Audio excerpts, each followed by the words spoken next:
મેં કહ્યું જુઓ, તમે મારી પાસે આવ્યા, કોઈ ઓળખાણ નહીં, કોઈ પીછાણ નહીં, મેં તમને પૂછ્યું નહીં, અને તમે મારા આગળ 20 લાખની વાત કરી. એટલે હું સમજુ છું કે તમે જ્યાં જતા હશો ત્યાં બધે તમારા 20 લાખની વાત કરતા હશો, વગર પૂછે. મારી પાસે 20 લાખ છે, મારી પાસે 20 લાખ છે, 2 લાખ રૂપિયા વ્યાજ આવે છે, ફલાણું છે, ફલાણું છે.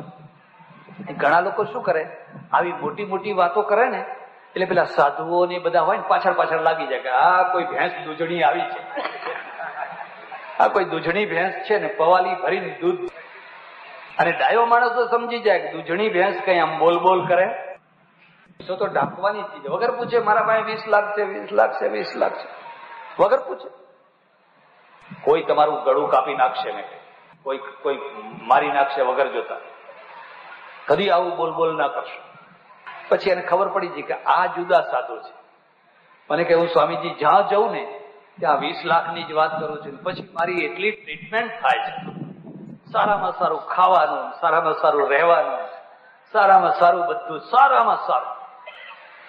પછી મેં કોઈ જતી વખતે કે અમારા બી સમજી આવે, જે 5-25 આપવા હોય આપીને અહીં કુણીએ ગોળ ચોંટાડીને. આવા તો અમે કેટલા લોકોને ગોળ ચોંટાડ્યા છે. આ પણ એક કળા છે હો, આ પણ એક કળા છે. તમને કુણીએ ગોળ ચોંટાડતા આવડતો હોય તો ઘણા લોકો કુણીનો ગોળ ખાવા તૈયાર હોય છે. કળા આવડવી જોઈએ. એક બીજી વાત પણ તમને કહું છું. તમે છે ને, તમે એટલે સંસારી માણસો, તમે તમારા છોકરા રમાડો, તમારા પોતાના હોય એને રમાડો, અને ભાવો આખા ગામના છોકરા રમાડે. ભાવો હોય ને આખા ગામના છોકરા રમાડે. કેમ? બધાની ગરજ છે. એ છોકરા રમાડે તેની માં કંઈક આપે, નહીં તો કોઈ આપે. હોશિયાળું જીવન બહુ દુઃખદાયી છે. લાલચું જીવન નિસ્તેજતા લાવે છે. તમને કોઈ ને કોઈ પ્રકારની અપેક્ષા થાય, તમારી નિસ્તેજતા આવી જાય. એટલે પેલા અગ્નિને આગળ તણખલું મૂક્યું, લ બાળો આને સર્વ જવે એના ઉપપ્રેયાય નાશકનો, બાળી ન શકે. નિસ્તેજ થઈ ગયો, લાચાર થઈ ગયો. અગ્નિ પાછો આવ્યો. કઈ ખબર નથી પડતી, આજ સુધી આવું પ્રાણી અમે જોયું નથી. તો ઇન્દ્રે કહ્યું ચાલો હવે હું જઉં. બધા દેવોનો રાજા ઇન્દ્ર. ઇન્દ્ર ગયો એટલે પેલું યક્ષ હતું ને એ લુપ્ત થઈ ગયું, ચાલ્યું, ત્યાંથી વિદાય થઈ. ઇન્દ્ર વિચારમાં પડી ગયો કે રે ભાઈ આ ક્યાં ગયો, યક્ષ ક્યાં ગયો? એટલામાં તો ઉમામ હેમવતીમ કન્યામ, ઉપનિષદ લખે છે ત્યાં ઉમા નામની હેમવતી કન્યા પ્રગટ.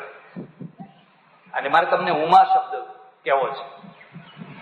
ઉમા નામની જે હેમવતી કન્યા હતી, સોના જેવું જેનું તેજ હતું, સોનું જેમ ચમકતું હોય ચમ ચમ ચમ ચમ ચમ, એવી એક દિવ્ય કન્યા પ્રગટ થઈ. અને ઇન્દ્રને કહ્યું, ઇન્દ્ર પેલું જે હમણાં લુપ્ત થઈ ગયું એ પરબ્રહ્મ પરમાત્મા, એમણે જ તમને વિજય અપાવ્યો હતો, પણ એ વિજયને તમે પચાવી શક્યા. એટલે તમને તમારા ઓરંબાને ઠેકાણે લાવવા માટે તમે કશું નથી, એક તણખલું નથી બાળી શકતા, એ વાત બતાવવા માટે એ પાવ્યા. ઇન્દ્રે પૂછ્યું, માં તમે કોણ? હું ઉમા. હું ઉમા. તમારું કામ શું? તો મારું કામ છે રખડેલા, ભટકેલા, ભૂલા પડેલા જીવોને પરમાત્મા સાથે મેળવી આપવાનું, પરમાત્માનું ભાન કરાવી આપવાનું, પરમાત્માનું જ્ઞાન કરાવી આપવાનું. જો હું ના આવી હોત તો તમે આ યક્ષને સમજી શક્યા હોત. એટલે આપણે એને બીજા અર્થમાં એમ કહીએ કે ઉમા એટલે બ્રહ્મ વિદ્યા. ઉમા એટલે બ્રહ્મ વિદ્યા. એ બ્રહ્મ વિદ્યા ઉમિયાનું રૂપ ધારણ કરે. બધી ઘણી વાતો છે. એટલા માટે એ બળદ ઉપર બેસે, અંબાજી સિંહ ઉપર બેસે, બહુચરાજી કુકડા ઉપર બેસે, કોઈ વાઘ ઉપર બેસે, કોઈ હંસ ઉપર બેસે, પણ ઉમિયા છે એ બળદ ઉપર બેસે ને. કેમ? એ બ્રહ્મ વિદ્યા છે. અને બ્રહ્મ વિદ્યા છે એ બળદ, એ ધર્મ છે. એના 4 પગ એ ધર્મના 4 પાયા છે: સત્ય, દયા, તપ અને દાન, આ ચાર પાયા બળદ અમારે ત્યાં. એટલે શિવજીના મંદિરમાં જે પોઠીઓ રાખી છે ને એ ધર્મનું પ્રતીક છે. એ બ્રહ્મ વિદ્યા ધર્મ ઉપર બેસે. એ ઉમિયા છે, એ બ્રહ્મની પ્રતીતિ કરાવે. કડવા પાટીદારો જે ઉમિયા માને કુળદેવી માને છે, એના પાછળનો હેતુ એ છે કે જે બ્રહ્મ સુધી પહોંચાડી આપે, બ્રહ્મની પ્રતીતિ કરાવી આપે, એવી જે બ્રહ્મ વિદ્યા છે, અમૂર્ત બ્રહ્મ વિદ્યા છે, એની મૂર્તિ બનાવી, એની આકૃતિ બનાવી. કારણ કે આખો વર્ગ ખેતી કરનારો, અને ખેતી કરનારા વર્ગનું સાધન બળદ, એટલે એનું વાહન એને સ્વીકાર કર્યું. અને એમ કહેવા માટે કે જો એક હાથે તમે અનાજના ઢગલા કરજો, એક હાથે તમે ગંજ બજારની પેઢીઓ ચલાવજો, પણ બીજા હાથે પરમાત્માને ખોળજો. બીજા હાથે તમે પેલા યક્ષને, પેલા બ્રહ્મને, તમને વિજય અપાવનાર જે પરમેશ્વર છે, એ પરમેશ્વરને તમે ખોળજો. એટલે સજ્જનો, ઉમા શબ્દનો અર્થ તમને ખ્યાલ આવ્યો હશે. કોમ્યુનિટીનો શું અર્થ છે જરા ધ્યાન દો. સામાજિક, સમાજ શબ્દ સમજવા જેવો. તમારા ઘણા કાર્યો છે. તમે સવારે ઉઠો છો, દેવ દર્શન કરવા જાઓ છો, એ ધાર્મિક કાર્ય છે. નાવ ધોવો, મંત્ર બોલો, ફલાણું કરો, સૂર્યને અર્ઘ્ય આપો, એ ધાર્મિક કાર્ય થયું. તમે ચા નાસ્તો કરવા બેસો, ભોજન કરવા બેસો, એ તમારું શારીરિક કાર્ય છે. ભૂખે ભજન ન હોય ગોપાલા. અમારા એક દંડી સંન્યાસી હતા. મેં તમને હમણાં પેલો દોહરો સંભળાવે ને કે મારે શરીરને કઈ લેવા દેવા નહીં, હું શરીર છું જ નહીં. એટલે દેહ છતાં જેની દશા વર્તે. દિવસમાં 10 વાર બોલે, 10 વાર બોલે. પણ સવાર થાય ને એટલે શું કે ખબર છે? આ શરીરને ખજૂર ખાવી છે. મારે ખજૂર ખાવી એમ ના કે મારે તો કઈ ખાવું જ નહીં, હું તો શુદ્ધ પરમાત્મા. પણ આ શરીરને ખાવી છે, આ શરીરને ખજૂર ખાવી છે. એટલે પેલા આ બિચારી બહેનો ભાવિક હોય, બહેનો બહુ ખુદરા ના જુએ, આ પુરુષો ખુદરા બહુ જુએ. એ અમારું કામ બહેનોમાં વધારે ચાલે. એ કોઈ શંકા કુશંકા બહુ ના કરે. પૈસા જોઈતા હોય, ફલાણું જોઈતું હોય, ખાવું પીવું હોય, જે કોઈ લાવી આપે. શ્રદ્ધામય છે ને. એટલે કોઈ બહેન હોય ને ખજૂર લાવી આપે. એટલે પછી કહે કે આ શરીરને ખજૂરમાં ઘી નાખીને ખાવું છે. ખજૂરમાં તો પછી ઘી નાખે, એટલે પછી કોઈ બેન ઘી લાવી આપે, ખાય. પછી આ શરીર, આ શરીર, આ શરીર એમ બોલ્યા કરે. ડગલે ને પગલે કે દેહ છતાં જેની દશા, મારે ના શરીરને કઈ લેવા દેવા, મારે શરીરને કઈ લેવા દેવા. આ તો વચ્ચે જરા તમને સમજણ આપે એટલા માટે કહું છું. પુરોહિત વર્ગ ઉભો થયો અને એમણે કહ્યું કે તમારા પૂર્વજોને જે ત્યાં મોકલવું હોય અમને આપો તો ત્યાં મળી જશે. બરાબર? ખાટલો આપો તો ખાટલો ત્યાં, ગોદડું મળશે, ફલાણું મળશે, ફલાણું મળશે, ફલાણું મળશે, વાયા. એટલે બધું લોકો આપતા રહ્યા. બરાબર છે, અત્યાર સુધી ચાલતું, હજુ ચાલવાનું છે, હજુ કઈ એકદમ પડી ભાગવાનું.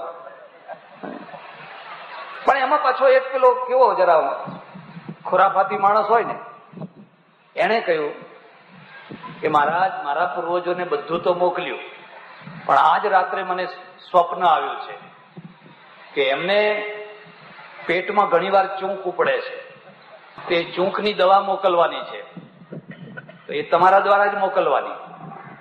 પેલા એ સમજ્યું કશો વાંધો નહીં, કઈ ચૂરણ બુરણ હશે, કે મારે ત્યાં આવો તો હું તમને દવા.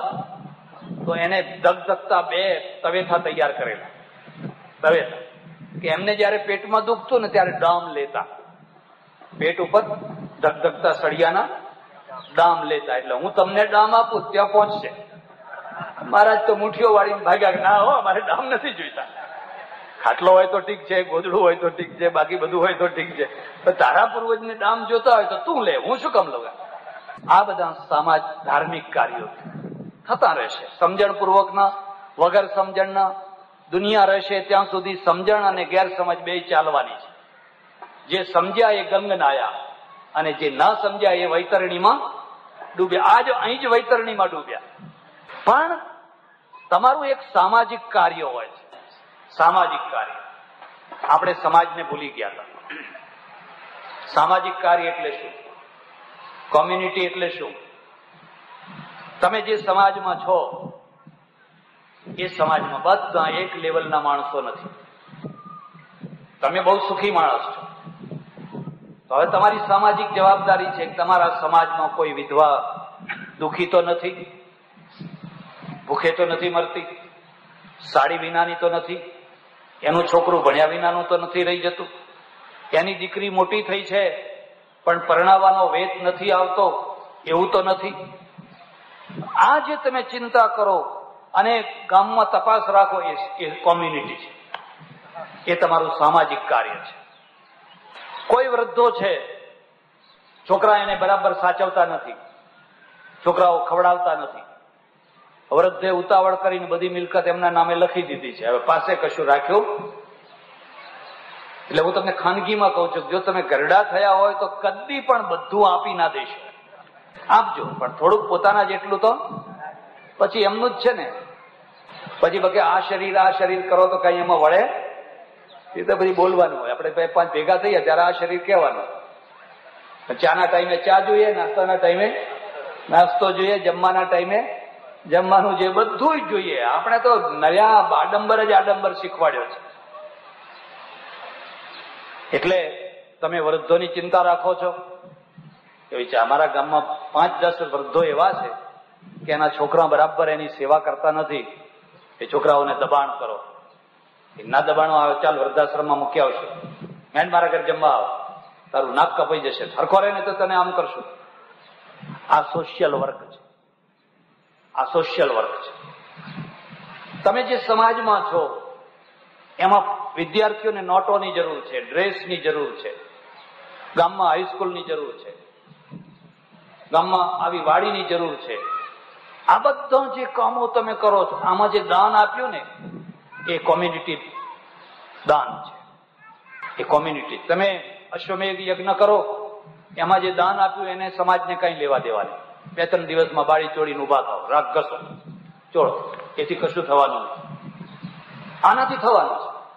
વર્ષો સુધી આ તમારા કામમાં આવશે, કારણ કે આ કોમ્યુનિટી સેન્ટર છે.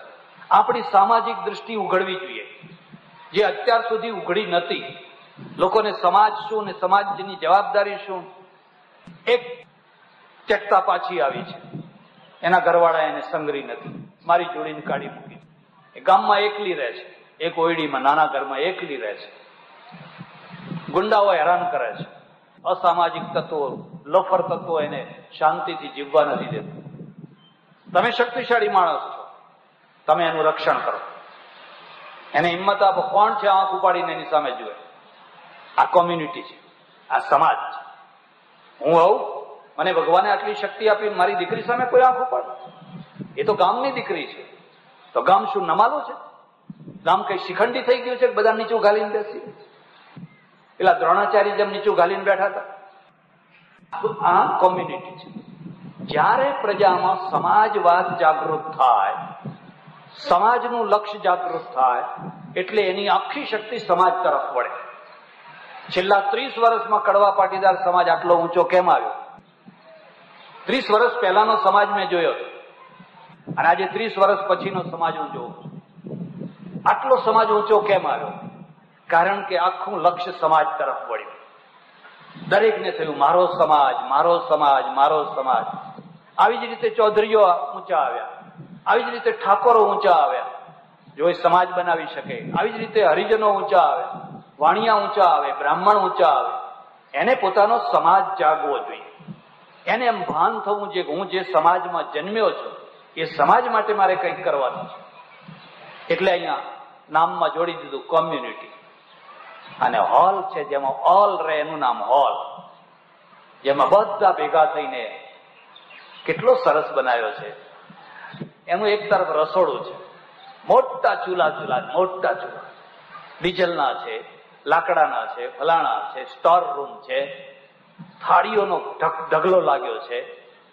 હવે કોઈને ચિંતા નહીં, દીકરી પરણાવવી છે તો મહિના પહેલેથી ચિંતા કરો. 1 મહિનાથી કશું જ નહીં, ખાલી આ હોલ બુક કરાવી દો, વાસણ તૈયાર, ચૂલા તૈયાર, રસોયા તૈયાર, ફલાણું તૈયાર, ગોર તૈયાર, ફલાણું બધું તૈયાર, માડવો બધું, અને આનંદથી કરો અને શાંતિ. આ કોમ્યુનિટી હોલ છે. એક બીજી વાત યાદ રાખજો, તમારે જો કુટુંબને એક કરવું હોય, પરિવારને એક કરવો હોય, સમાજને એક કરવો હોય, તો વર્ષમાં 2-3 જમણવાર ગોઠવો. આ જમણવાર એ એકતાનું પ્રતીક છે. એમને એમ કોઈ લુખા ભેગું ના થાય. આવજો, પાણી એ લેતા આવજો તમારા ઘેરથી. અમારા એક સજ્જન છે, પેટલાદમાં હતા, દેવ થઈ ગયા.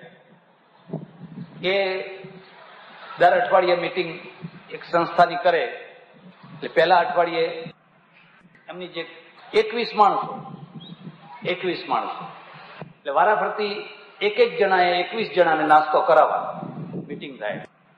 પેલા છગનભાઈએ કરાયો, મગનભાઈએ કરાયો, જગનભાઈએ કરાયો. એનો વારો આવવાનો થયો ને એટલે એને તરત જ કહ્યું આ ખોટા ખર્ચા બંધ કરો. આ ખોટા ખર્ચા કરવાનો કોઈ, આપણે બધા ખાવા પીવા માટે ભેગા થયા, આપણે કઈ ખાવા પીવા માટે ભેગા થયા, એટલે ખોટા ખર્ચા બંધ કર્યા એટલે સંસ્થા બંધ થઈ ગઈ. સંસ્થા જ આખી વર્ષમાં પરિવારને, કુટુંબને કઈ નિમિત્ત બનાવીને જમાડો, અને જે રીસાયો હોય એને જઈને પગે લાગો, પગે પડો. મનાવનારો મોટો છે, રીસાનારો મોટો નથી. રીસાનારા તો છોકરા હોય, અનાડી હોય. એ છે માં મોટી છે, માં મનાવે, એના માથા ઉપર હાથ ફેરવે, ચાલ બેટા જમી લે. એનો બાપ તો હાથ બતાવે, જમે છે કે નહીં, એટલે માના ખોડામાં હંતાઈ જાય, પાછળ હંતાઈ જાય. માં માથે હાથ ફેરવે, માં મોટી છે કારણ કે મનાવે છે.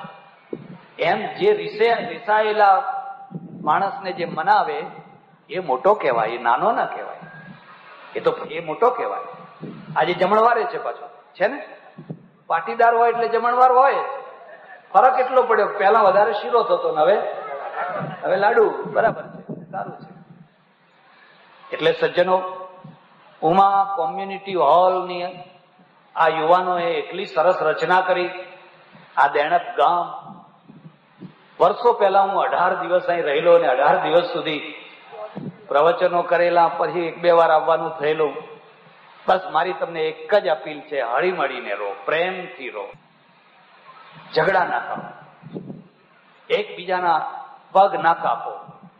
હવે તમે દેણપમાંથી બહાર નીકળ્યા અને બહાર નીકળવું જ જોઈએ. જે લોકો વિસનગર ગયા, ઊંઝા ગયા, અમદાવાદ ગયા, પેઢીઓ ખોલી સુખી થયા, અને જે દેણપમાં બેસી રહ્યા એ હતા ત્યાં રહી ગયા. બહાર નીકળો, નવસારી જાઓ, સુરત જાઓ, અમેરિકા જાઓ, કેનેડા જાઓ, દુનિયાભરમાં જાઓ. તમારી પાસે યોગ્યતા છે, તમારી પાસે લાયકાત છે. તમે જોતામાં પૈસાના ઢગલા કરશો. ગામમાં ને ગામમાં બેસી ના રહો અને સારા કામ કરો. આ સારું કામ છે, આ ધર્મનું કામ છે, સમાજનું કામ છે. એટલે સજ્જનો, ઉપરનો માળ હજુ થોડું કામ બાકી છે. યુવાનોને થોડી ચિંતા છે. એટલે મને એમ ભગવાન સુજાડે, મારી સંસ્થા તરફથી હું 25,000 રૂપિયા આપું. 25,000 રૂપિયા મારી સંસ્થા તરફથી હું પણ આ ઉમા કોમ્યુનિટી હોલને આપું છું. અને એવી ઈચ્છા રાખું કે બહુ સરસ સુંદર રચના કરો, લોકો જોવા આવે. અરે દેણપના પાટીદારોએ વાડી બાંધીએ જોવા જાઓ, હોલ બાંધ્યો તમે જોવા, ફૂલ સગવડ, પૂરી સગવડ. ગરીબ કે મધ્યમ વર્ગનો માણસ હોય, ઓછામાં ઓછા ખર્ચે પોતાની દીકરી પરણાવી શકે. તમને ગમે કે ના ગમે, પણ હું વચ્ચે આટલી વાત કહીશ. ભલે આ વાડીનો પૂરો વહીવટ પાટીદારોના હાથમાં રહે, પણ જો એ ખાલી હોય અને કોઈ બ્રાહ્મણને જરૂર પડે, કોઈ વાણિયાને જરૂર પડે, કોઈ બીજા ભાઈને જરૂર પડે, કોઈ ત્રીજા ભાઈને જરૂર પડે, તો તમારે આપવાનો, ના નહીં પાડવાનો. જે ભાડું થતું હોય લેવાનું.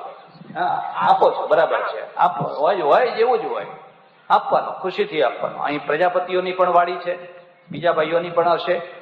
અને આ રીતે ગામ સંપીને રહે, હળીમળીને રહે, એક થઈને રહે, એકબીજાનો વિકાસ કરે. ઉમિયા માતા સૌનું ભલું કરે, સૌનું મંગળ કરે, સૌનું કલ્યાણ કરે. આભાર, ધન્યવાદ. હરિઓમ. ઉમિયા માત કી જય.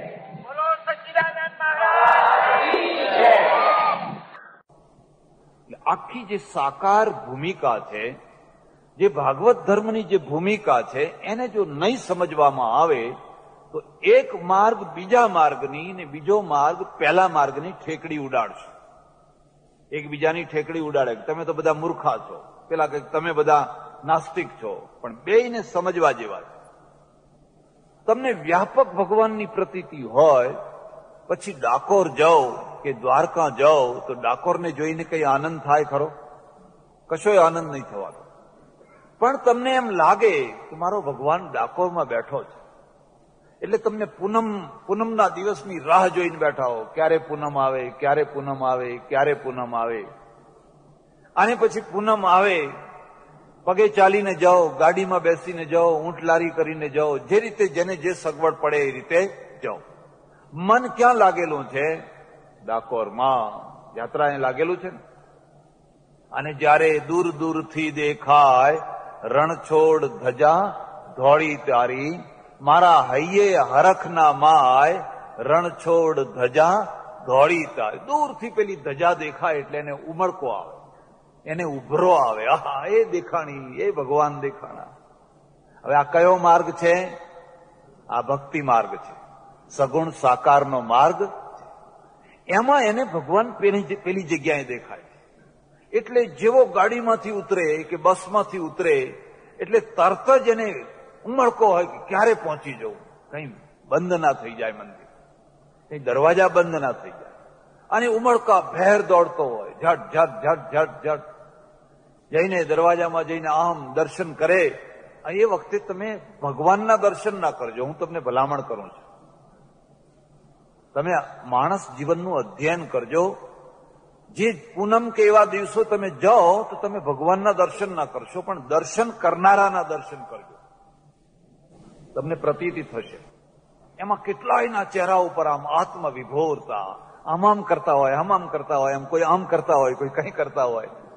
એમના અંદરથી ઉમળકા નહીં કરતા હોય. બધા હરખા ના હોય, કોઈ બીજા હોય, પાછા ગજવા કાપનારા હોય, કઈ બધા સરખા હોય.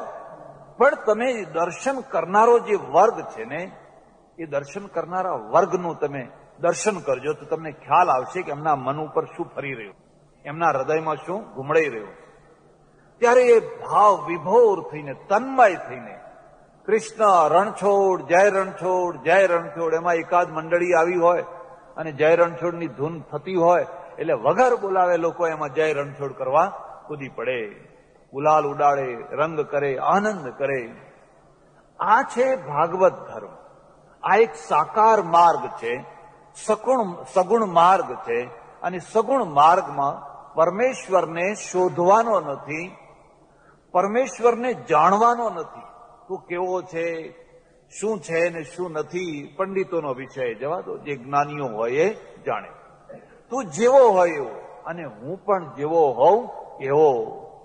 પણ મારે તને પામવાનો છે, અને મારે તને પામવો છે.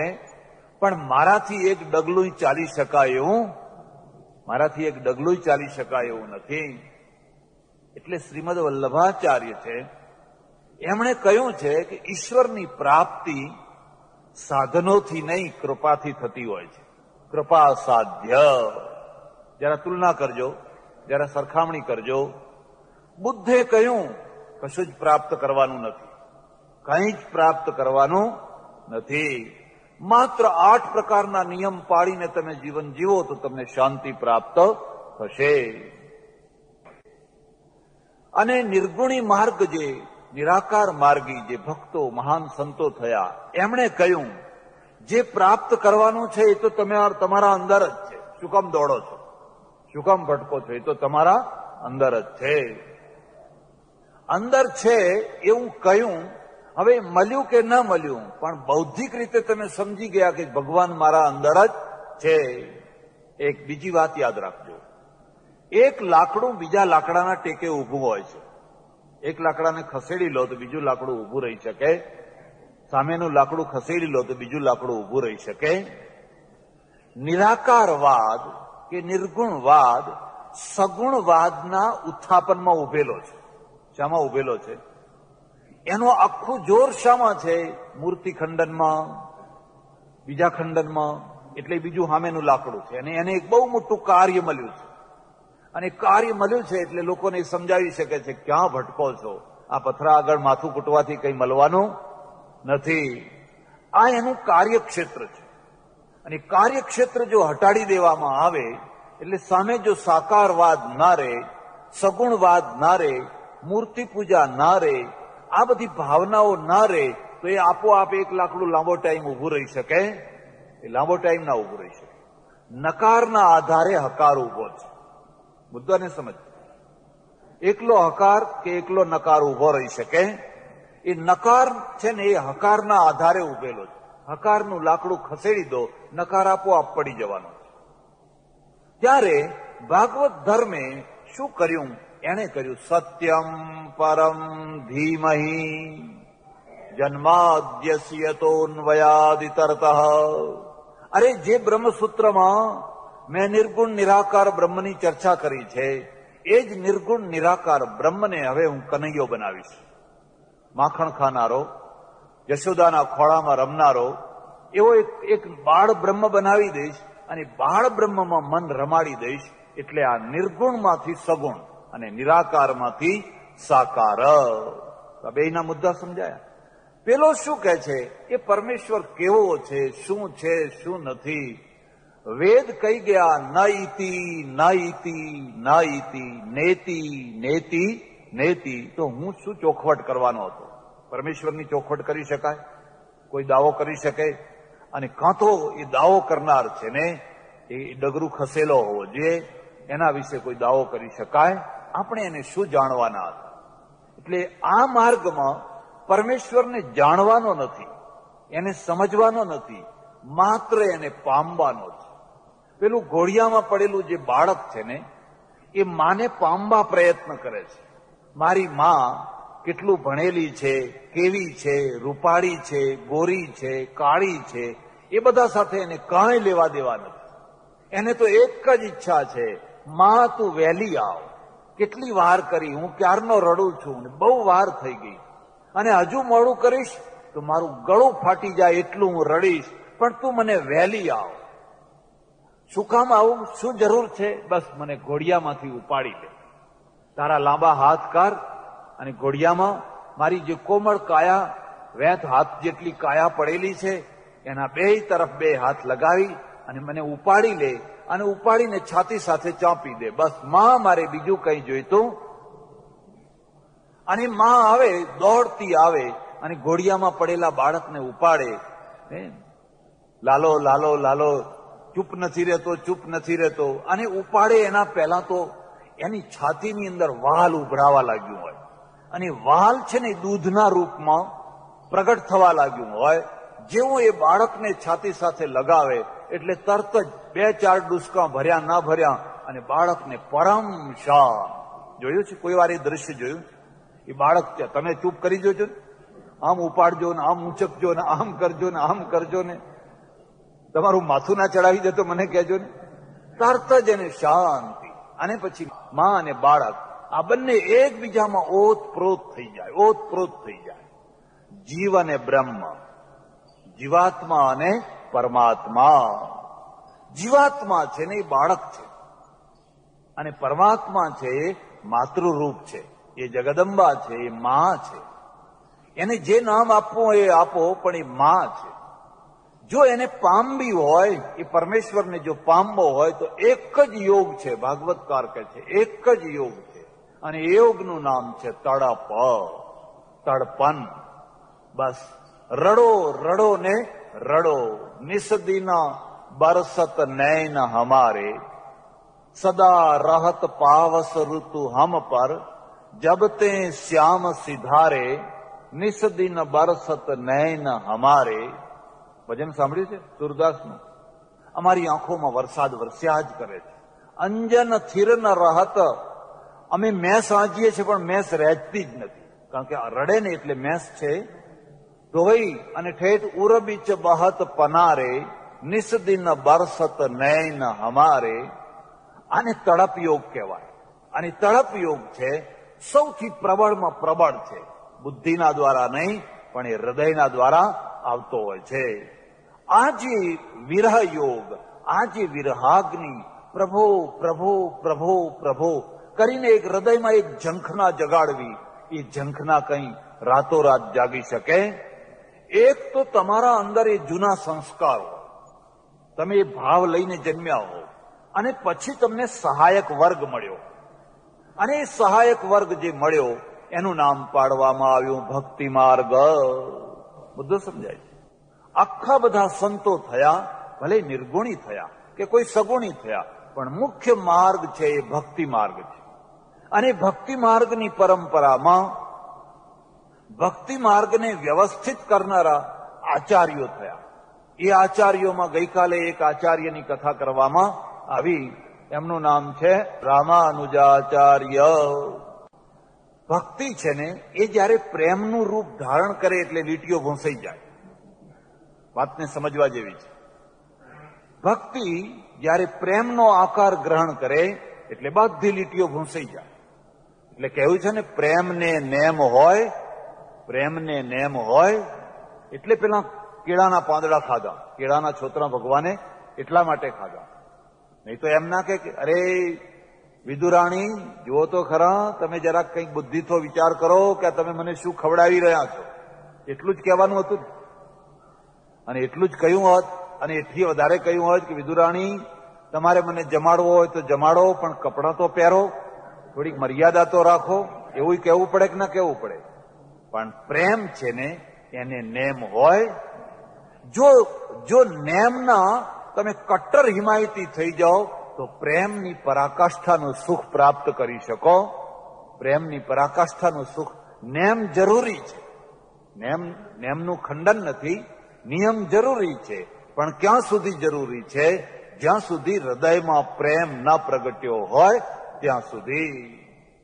એટલે ભગવાને કહ્યું કે હા બહુ મજા આવે છે એ પેલા સુદામાના તાંદડા ખાવામાં, કર્માબાઈની ખીચડી ખાવામાં, અને વિદુરાણીની ભાજી ખાવામાં, શબરીના બોર ખાવામાં. એને જે રસ પડ્યો એ 56 ભોગમાં કદી એને રસ પડ્યો? હવે નેમ છે ને એ નેમનું અતિક્રમણ કરવું હોય, આ વાત મારા ઘરની હું નથી કરતો. નિસ્ત્રેય ગુણ્યે પથિ વિચરત કો વિધિ કો નિષેધ. શંકરાચાર્યનું વાક્ય છે.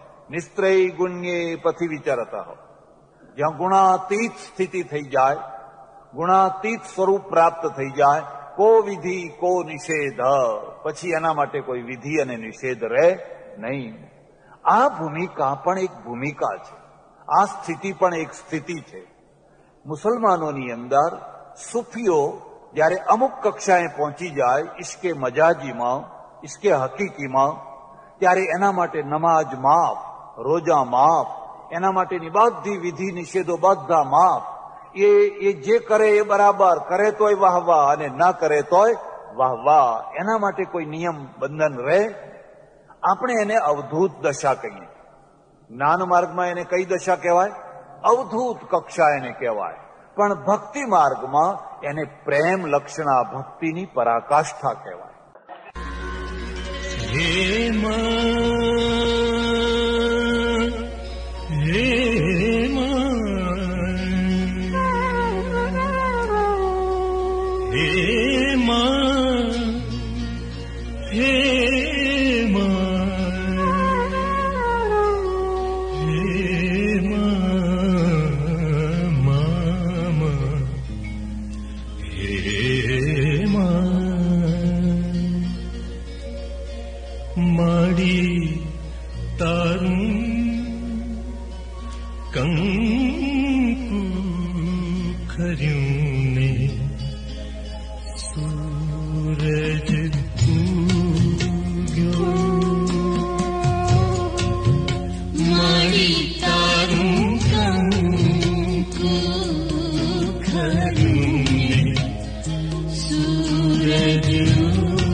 अधूरी बात रे मारो प्यार हो रिसायो के हाय संग छूट्यो साहे लगी जीवे चौरासी भात नो नाथियो रे मान्यो के लाल रंग छूट्यो साहे लगी जीवे चौरासी भात नो